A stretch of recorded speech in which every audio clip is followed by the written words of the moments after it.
Jammu and కాశ్మీర్లోని బారాముల్లాలో జరిగిన మరో ఉగ్రదాడి లోయను కుదిపేసింది. బారాముల్లాలోని గంతుల్లా వద్ద రిటైర్డ్ పోలీస్ అధికారిపై కొందరు ఉగ్రవాదులు కాల్పులు జరిపారు. రాజౌరి సెక్టార్లో 2 సైనిక వాహనాలపై దాడి చేసి 4 సైనికుల ప్రాణాలను బలికొన్న ఒకరోజు తర్వాత తాజాగా ఈ దాడి జరగడం గమనార్హం. హత్యకు గురైన మాజీ పోలీస్ అధికారి మహ్మద్గా గుర్తించారు.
జమ్మూ కాశ్మీర్ పోలీసులు తెలిపిన వివరాల ప్రకారం రిటైర్డ్ పోలీసు అధికారి మసీదులో ప్రార్థనలు చేస్తూ ఉండగా ఉగ్రవాదులు కాల్పులు జరిపారని పోలీసులు తెలిపారు.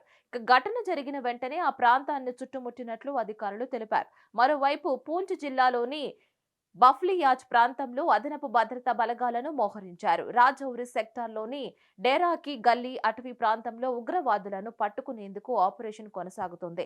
డిసెంబర్ 21న పూంజ్ రాజౌరి సెక్టార్లో జరిగిన ఉగ్రదాడిలో 3 పౌరుల మృతిపై విచారణ జరుపుతున్నట్లు భారత సైన్యం తెలిపింది.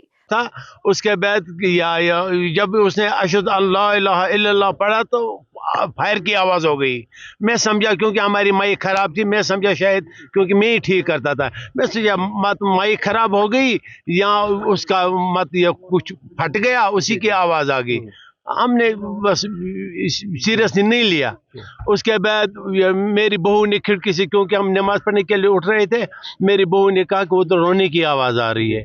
बाद में हम गए वहां पर, तो उधर मेरे भाई एसएसपी थे, मैं उसका छोटा भाई हूँ। तो रिटायरमेंट कब ली थी? 2012 में। 2012 में। तो आज ये घर पे ही था या घर में ही था? घर में ही था। मोहम्मद शफी मीर जो मेरा कजिन था, सुबह सवेरे हर रोज ये अज़ान देता था मस्जिद में जाके।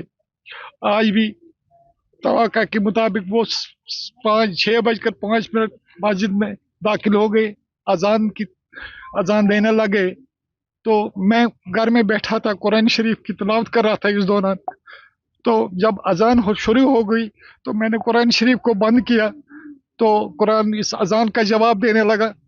इसी तरह से अजान चलते चलते अशहदु अन्ना मुहम्मद रसूलुल्लाह सल्लल्लाहु अलैहि वसल्लम पढ़ के दूसरा इसने कलमा अदा नहीं किया।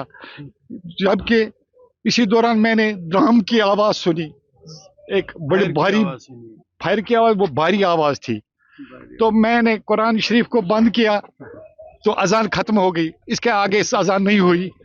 तो मैंने कुरान शरीफ को बंद किया। मेरे जहन में ये सोच आ गई कि मुझे लगता है शफी साहब को कोई चक्कर आ गया तो गिर गए, इसकी आवाज आ गई। तो इसी सोच में मैंने ये भी सोच लिया कि मेरे घर तक ये आवाज नहीं आ सकती गिरने की।